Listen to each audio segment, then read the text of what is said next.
हम राहुल कुमार अहाँ समस्त मिथिलावासी के अपन YouTube channel Mister Mithila bloggers के पूरा टीम के तरफ से अहाँ सबके छठ के हार्दिक शुभकामना दै छी। अब की करे? जय छठी मैया। जय छठी मैया। जय छठी मैया। जय छठी मैया।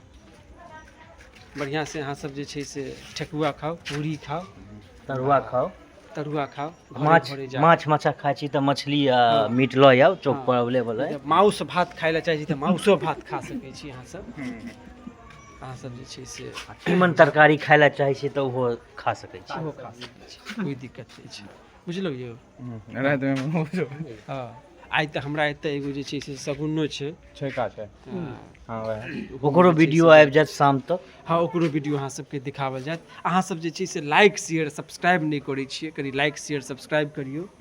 हमर सबके मनोबल के कनि मजबूत करियो। हाँ, हम सब मनोबल हमर सबके गिर रहल है, अहाँ सब नहीं लाइक सब्सक्राइब करै छियै हाँ, तऽ। हाँ, हमर सबके जे छै से कम से कम 1000 सब्सक्राइबर जल्दी से जल्दी करियौ। अहाँ सबके जे छै से 1000 सब्सक्राइबर कोलैबोरेशन देबै। हाँ, बहुत जल्दी जे छै से अहाँ सबके छठो की वीडियो अहाँ सबके बहुत जल्दी आयत। अहाँ सब बनल रहू हमरा सबके साथ।